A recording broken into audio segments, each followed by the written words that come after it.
My hope is that Pope Leo XIV has an impact on leaders near and far, certainly here in the United States, whether they happen to be conservative, liberal, in the middle. I think he'll have an immense impact because you have, for the first time on the world stage, an American leader with a moral voice who's calling for peace, who's calling for an end to kind of the high conflict of divisions, whether they're wars in Ukraine, in Gaza, elsewhere. So it's an exciting moment to have such a strong moral voice, and Pope Leo XIV, who, of course, we love to claim as a Chicagoan.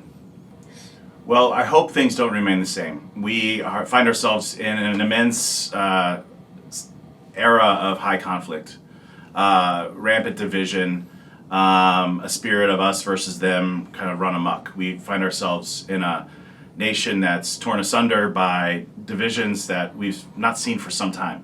So I think Pope Leo XIV has an opportunity to, particularly for Americans, whether they be people of faith or no particular faith, talk about unity in ways that we haven't heard for some time.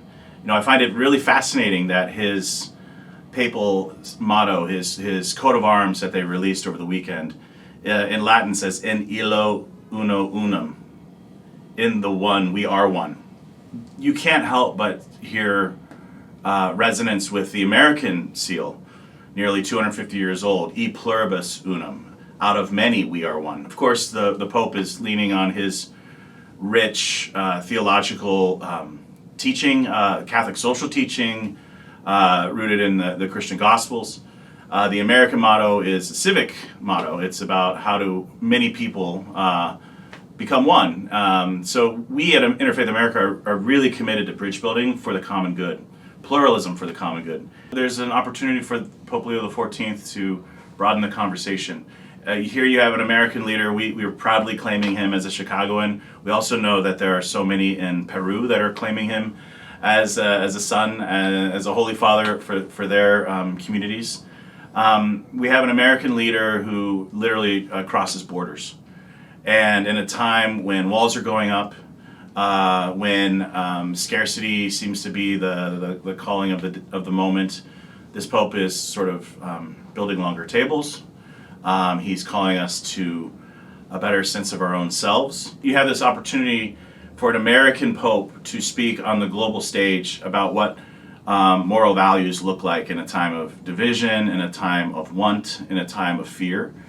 And at a moment when some may claim that America needs to step back from the world stage, you cannot help but be reminded every day in this papacy that we are experiencing a call to a different kind of sense of global parish, global community.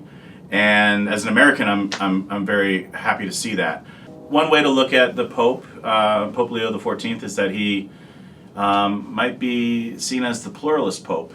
Pluralism, out of many one, E pluribus unum, as I was saying about the American motto. His motto on his coat of arms, the papal crest, "In illo uno unum." Out of the one, we are one. So this notion of pluralism is really important for us at Interfaith America as bridge builders, as folks that don't look to water down our differences, but see our faith, particularly the particularities of our faith, as a bridge.